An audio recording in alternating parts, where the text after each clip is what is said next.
Olá, seguidores. Dizem que os opostos se atraem. Será mesmo? Se analisarmos a relação de dois adolescentes apaixonados, podemos considerar isso uma verdade ou até mesmo uma confirmação de que isso não é bem assim. Imaginem uma garota popular em seu meio social, vivendo uma vida como se não houvesse amanhã, tendo tudo o que sempre quis, namorando um garoto inteligente que tinha um futuro brilhante pela frente, só que diferente da sua namorada, ele não era tão popular assim e tinha que ralar muito para conquistar o que realmente queria.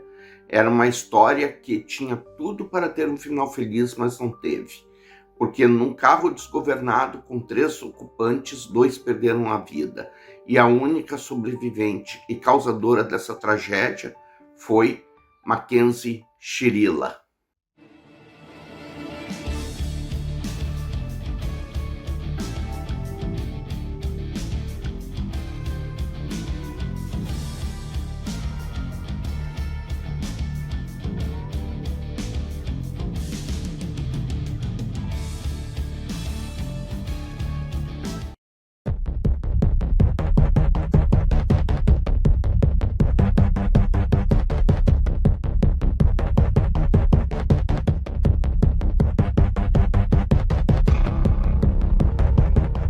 Seguidores, antes de entrar no caso propriamente dito, eu vou apresentar para vocês um pouquinho do cenário do local onde esse caso aconteceu.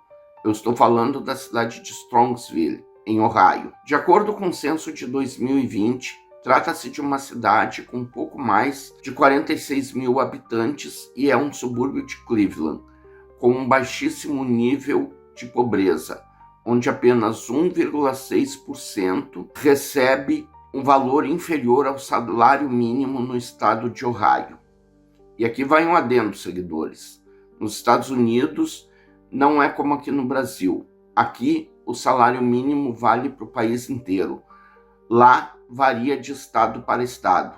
Cada estado tem um salário mínimo estipulado, ok? Eram por volta das 6 horas da manhã do dia 31 de julho de 2022, quando um homem que saiu para correr se deparou com um carro que havia batido contra o prédio. O carro estava completamente destruído e dentro dele haviam 3 jovens presos às ferragens. Eram eles Mackenzie Shirilla, de 17 anos, que era a condutora do veículo, seu namorado Dominic Russo, de 20 anos, e Davion Flanagan, um amigo do casal.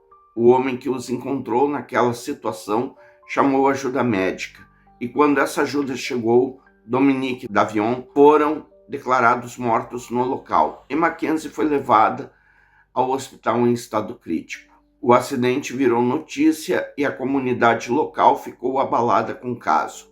Mas afinal, quem eram os envolvidos no acidente? Isso, seguidores, eu vou contar a vocês a partir de agora. Seguidores, agora nós vamos fazer um flashback mental aqui para que eu possa falar sobre a vida dos nossos personagens envolvidos nesse caso.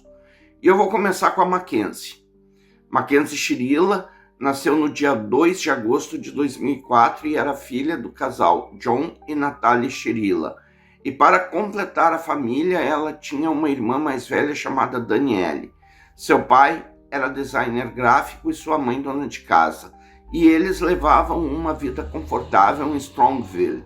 Mackenzie foi descrita como uma garota popular, com muitos amigos, muito festeira e além de bastante ativa nas redes sociais. Porém, colegas de escola a descreviam que ela era uma pessoa egoísta, nada responsável e que só se importava com ela mesma. Quando Mackenzie entrou no ensino médio, a personalidade dela começou a desandar. Ela passou a consumir bebida alcoólica e a fumar aquele cigarrinho do capeta, além de fazer uso de outras substâncias ainda piores, se é que vocês me entendem. E não parava por aí, seguidores. Ela praticava bullying com os colegas que ela considerava inferiores a ela e cometia atos de vandalismo também. E inclusive ela tinha ficha suja na polícia por conta desses delitos. E mesmo com comportamentos problemáticos, Mackenzie nunca era repreendida por seus pais, que davam a Mackenzie tudo o que ela queria, incluindo dinheiro, eletrônicos e até mesmo um carro. Bem, seguidores, agora nós vamos falar de uma das vítimas fatais desse acidente, entre aspas, que aconteceu. Dominique Russo nasceu no dia 24 de setembro de 2001. Era filho de Cristina e Frank Russo e tinha 6 irmãos. Ele foi descrito como sendo um rapaz muito tranquilo, generoso, que praticava esportes, tirava boas notas e sonhava em trabalhar com música. Após o ensino médio, ele entrou na universidade para estudar produção musical e abriu uma pequena empresa no ramo. A empresa tinha um bom retorno, tanto que Dominique conseguiu comprar o seu próprio carro com o dinheiro do seu trabalho. E agora, seguidores, chegou o momento de falarmos sobre o Davion Flanagan, que é o terceiro vértice desse tripé. Ele nasceu no dia 11 de março de 2003 e, diferente das outras vítimas, já tinha passado por sérias dificuldades na infância. Seus pais biológicos eram viciados em substâncias ilícitas e tanto ele quanto suas irmãs viviam em péssimas condições. Aos 6 anos, Davion, juntamente com suas irmãs, foram adotados pelo casal Scott e Jamie Flanagan e a vida deles mudou completamente. Após isso, ele era descrito como um menino muito inteligente e que jogava no time de futebol da escola. Seu sonho era abrir uma barbearia na cidade onde ele morava. Mackenzie e Dominique se conheceram em uma festa e começaram um relacionamento em 2021. Muitas pessoas até estranharam aquele namoro, considerando que Mackenzie era uma garota popular e bem relacionada, e Dominique, apesar de ser um cara inteligente, era bastante reservado. E mesmo com todas essas diferenças, eles se deram muito bem. Inclusive, os pais da Mackenzie gostaram muito do Dominique de cara, pois eles notaram que a filha tinha ficado mais comportada depois que começou esse namoro. Porém, a personalidade dela começou a apresentar dificuldades e o casal começou a brigar muito. Eles terminavam e reatavam diversas vezes e a família de Dominique notou que Mackenzie se mostrava dominante na relação e Dominique, por não querer discutir com a namorada, aceitava tudo. Com o passar do tempo e o avanço do namoro, Mackenzie foi morar na casa da família de Dominique com ele. E nesse momento dos fatos, Mackenzie já não fazia mais a menor questão de esconder nem de Dominique e nem dos familiares dele a sua verdadeira personalidade. Portanto, todas as suas atitudes eram testemunhadas pela família do namorado. Christine, a mãe de Dominique, presenciou diversas brigas entre os dois, inclusive com ameaças por parte de Mackenzie. Na sequência, ela passou a fazer escândalos quando brigavam, mesmo em público, chegando a agredi-lo fisicamente com tapas e empurrões. Algumas semanas antes dos fatos, um amigo de Dominique recebeu uma ligação de Christine, pedindo que ele fosse buscar o filho que estava com Mackenzie. A mãe de Dominique pediu isso ao amigo dele simplesmente porque Mackenzie havia discutido com seu filho no trânsito enquanto dirigia. Tudo indica que Mackenzie estava dirigindo o carro em alta velocidade e ameaçou bater o carro. E esse amigo, inclusive, ouviu essa ameaça da parte de Mackenzie enquanto ele conversava com Dominique ao telefone. E isso, seguidores, infelizmente, foi apenas uma prévia do que viria a acontecer algum tempo depois. O fato, seguidores, é que foram tantos escândalos por parte da Mackenzie em relação ao seu namorado e tudo acontecendo publicamente que o Dominique não suportou mais a situação e chegou no limite dele. E por isso ele pediu um tempo no namoro para Mackenzie. E a reação dela foi a pior possível. A Mackenzie ficou completamente fora de si e a partir desse momento ela passou a assediar o Dominique pelas redes sociais, através de telefonemas e mensagens de textos também. Assim, o Dominique bloqueou os contatos da Mackenzie com ele e trocou o número de telefone, e ela começou a impor a sua presença de outra forma. Percebendo que Dominique se esquivava dela e de todas as formas, Mackenzie passou a assediar o namorado pessoalmente. E então ficou tudo ainda pior, porque ela passou a fazer isso em todos os lugares. até mesmo dentro da casa do rapaz, diante dos familiares dele. Com medo, Dominique passou a gravar tudo o que Mackenzie fazia com ele. Em um dos vídeos, ela bate com força a porta na casa da família, Russo, proferindo ofensas e ameaças pesadas ao rapaz. Em um desses vídeos, ela faz isso dizendo o seguinte: "Você vai abrir essa porta agora ou vai haver um problema sério aqui?" Cerca de um mês antes do dito acidente, Mackenzie procurou Dominique de forma mais flexível e disse a ele que estava arrependida do que tinha feito. A partir daí, ela passou a se comportar de maneira um pouco melhor. E, além disso, ela pediu a ele uma ajuda com seus estudos e para escolher uma universidade também. Na sequência, os dois reataram o namoro. E um dos irmãos do Dominique recomendou que ele não reatasse esse namoro, pois ele não acreditava que Mackenzie tinha melhorado, pois achava que ela continuava muito tóxica e alguma coisa de errado estava acontecendo ali. Pois quem está de fora enxerga tudo muito melhor. Ele acreditava que ela voltaria a agir como antes, mas Dominique, apaixonado, não via isso. Ele preferia acreditar que ela estava melhorando dia após dia naquele momento. Bem, seguidores do Dominique e a Mackenzie meio que se acertaram naquele momento e os dias foram passando. Só que, na verdade, ela não esqueceu que ele quis dar um tempo. E chegou num determinado dia na vida do casal em que eles foram a uma festa. E foi depois dessa festa que o pior aconteceu. Porém, isso eu vou contar um pouquinho mais adiante para vocês. Primeiro, eu vou relatar o que aconteceu durante a festa. Na tal festa, tinha muitas pessoas das relações de Mackenzie e do Dominique. E como testemunhas, eles alegaram que naquela noite não rolou briga entre os dois, mas eles ingeriram bebidas alcoólicas e fizeram uso do cigarrinho do capeta também. E Mackenzie, mesmo sabendo que iria dirigir depois, fez uso verificado em exames posteriores. Por volta das 6 horas da manhã, Dominique e Mackenzie decidem ir embora. E foi nesse momento em que apareceu Davion Flanagan, aquele rapaz que eu falei sobre ele no início do vídeo. O que ocorreu aqui é que o Davion era amigo do casal e morava próximo de Dominique. E por isso ele pediu uma carona aos dois. No primeiro momento, Mackenzie negou essa carona a ele, alegando que iria fazer outra coisa em algum outro lugar.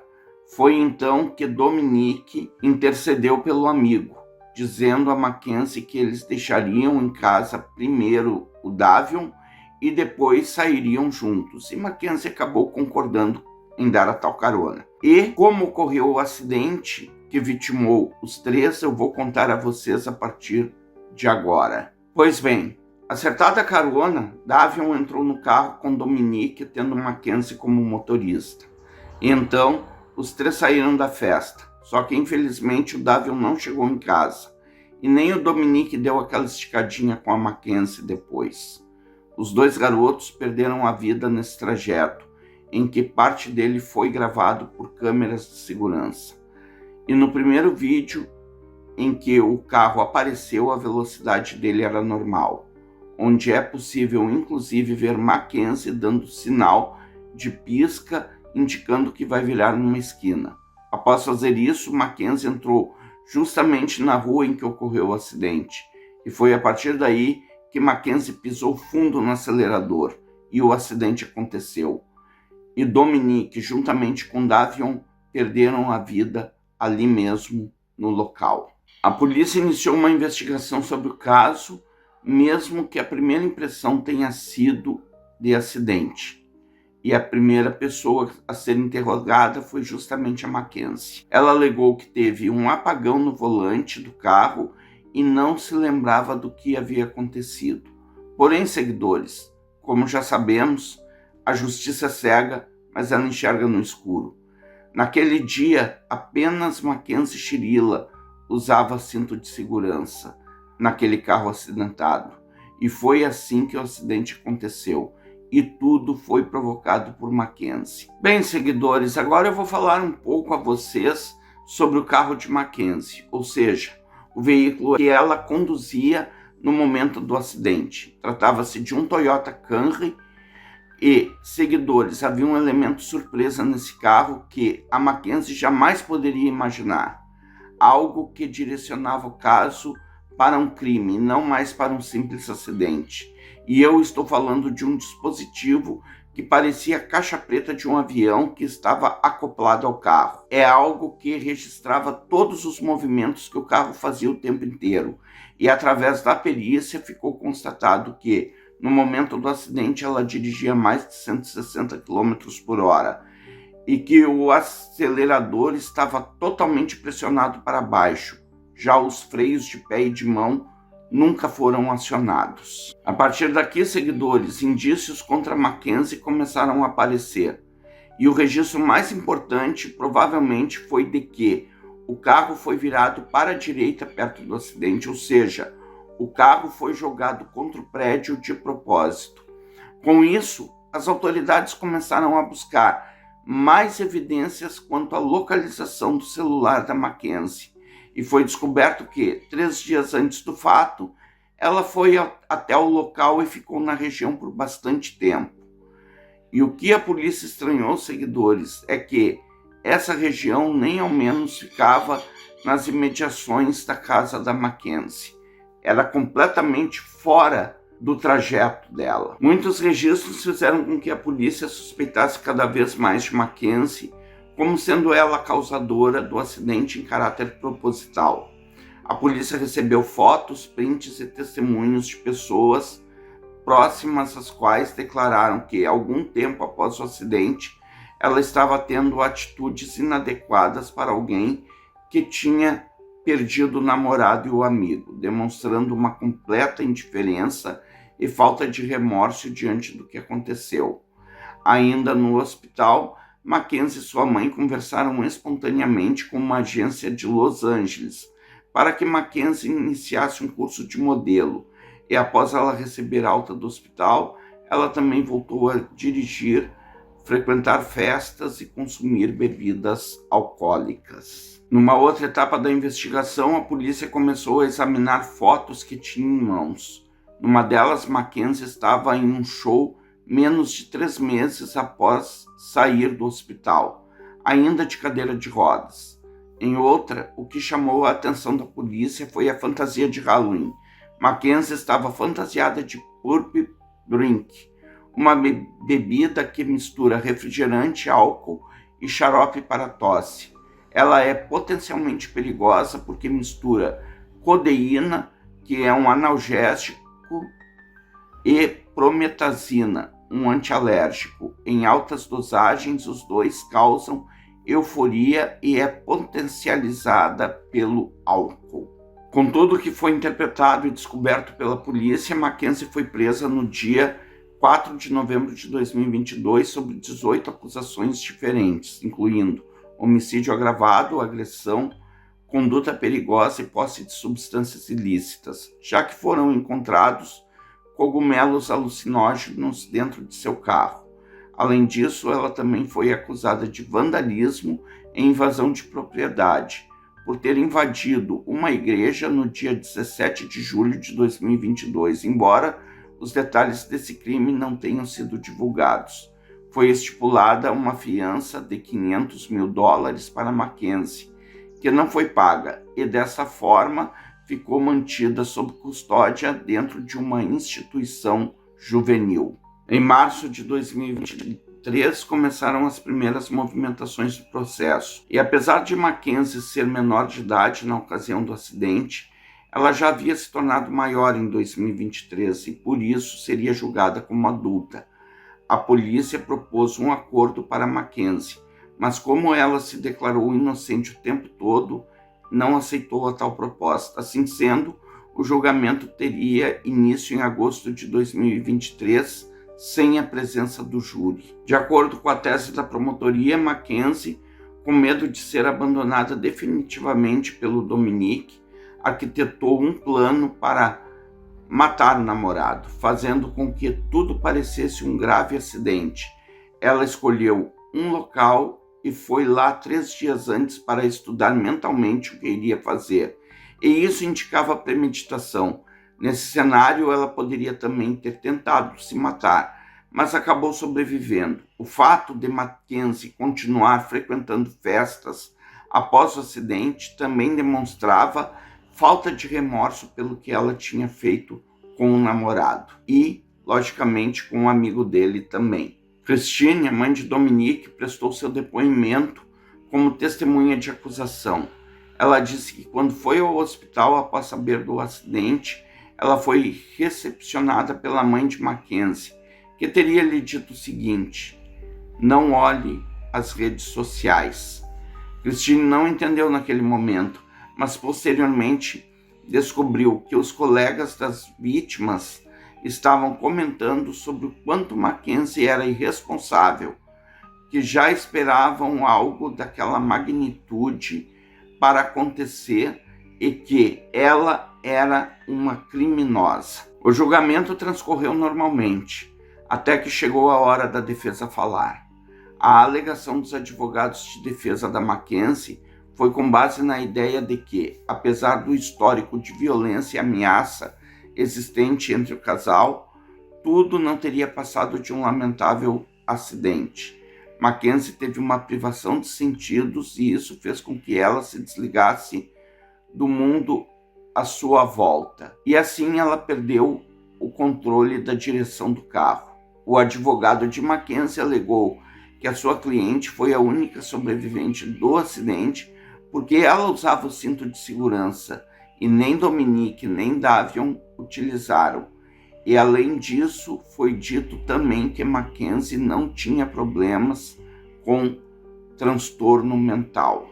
O fato, seguidores, é que a própria Mackenzie minou a sua defesa. Os advogados alegaram que ela sofria de uma condição chamada síndrome postural ortostática taquicardizante, conhecida pela sigla POST em inglês. Isso causa um aumento dos batimentos cardíacos, além de tonturas e desmaios. Porém, a Mackenzie negou que sofria com esse problema. Talvez, se a defesa pudesse continuar com essa tese e convencesse o juiz, a Mackenzie podia sair livre desse julgamento. Mas não foi isso que aconteceu. Tudo porque a defesa não conseguiu provar que ela realmente tinha essa síndrome. E a culpa foi dela mesma. O pior foi isso. Em contrapartida, a acusação exibiu publicamente no tribunal fotos e alguns vídeos da rede social, de vídeos curtos que mostram um comportamento irresponsável dela antes e depois do acidente. Em um de seus vídeos, ela pousava enquanto aparecia escrito uma legenda embaixo que dizia o seguinte: eu sou uma dessas garotas que podem usar muitas drogas e não morrer. E como não havia júri, a juíza do caso, Nancy Margarete Russo, e coloca um adendo aqui que não havia nenhum parentesco dela com a família de Dominique, apenas era uma coincidência de sobrenome mesmo. Enfim, seria essa juíza quem decidiria o futuro da Mackenzie, dizendo se ela era culpada ou inocente. E a juíza fez a sua declaração dizendo o seguinte: o vídeo do acidente seria a maior prova de que Mackenzie conscientemente acelerou o carro a fim de matar os seus ocupantes. Inclusive chamou a direção dela de inferno sobre rodas. Após essa declaração, a juíza considerou Mackenzie Chirila culpada de homicídio, mas ainda faltava dar a sentença, a ela a qual a juíza proferiu fazer somente na semana seguinte. Bem, seguidores, eu não sei se foi muito rápido ou se foi muito lento, mas o fato é que aquela semana passou e chegou o dia da sentença. As mães e os irmãos de Dominique e Davion leram declarações de seus entes queridos. E quem também fez uma declaração foi a Natalie, a mãe da Mackenzie. E essa declaração chamou muita atenção por ela comentar ponto a ponto todos os questionamentos sobre o comportamento problemático da filha após o acidente. Segundo ela, sua filha não era uma assassina e só tinha voltado para as festas porque ela insistiu que Mackenzie precisava se divertir um pouco. Bem, seguidores, mesmo com a culpa da Mackenzie já declarada pela juíza, mas com a sua sentença ainda não pronunciada, Natalie, a mãe de Mackenzie, se pronunciou em defesa da filha. Numa busca apelativa à juíza, Natalie tentou convencer por A mais B que Mackenzie não era culpada do que aconteceu, que tudo não passou de um acidente. Em relação a isso, a juíza falou o seguinte: eu estou aqui ouvindo muito sobre a sua filha e não sobre as duas vítimas. A juíza ainda lembrou a ela que aquele momento era destinado a uma declaração de impacto sobre as vítimas e não a uma apelação de condenação.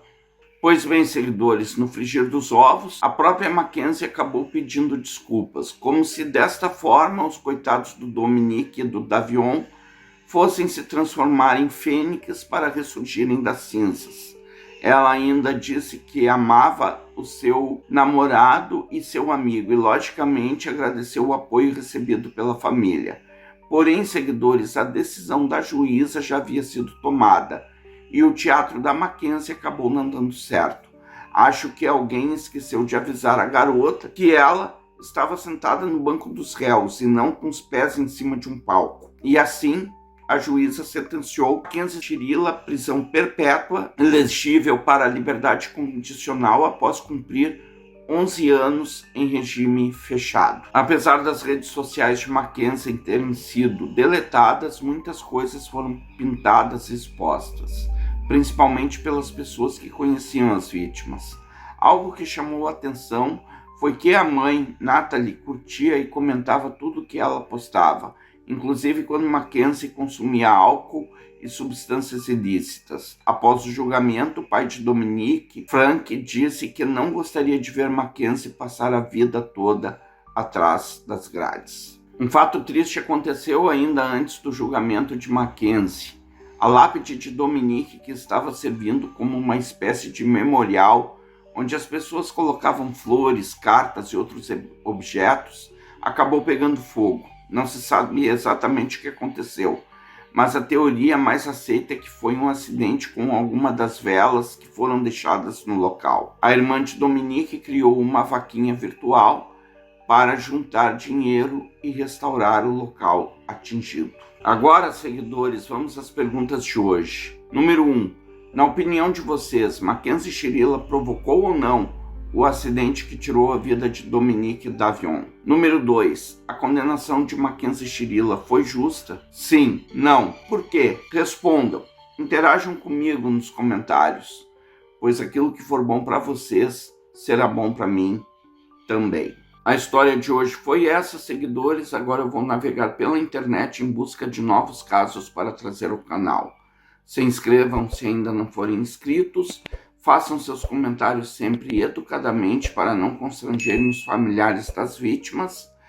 Deixem um like e compartilhem o vídeo com os amigos e ativem o sininho para receberem notificações de novos casos que eu trouxer para o canal. E me sigam na rede vizinha no endereço que aparece escrito aqui na parte de baixo do vídeo. E até o próximo caso.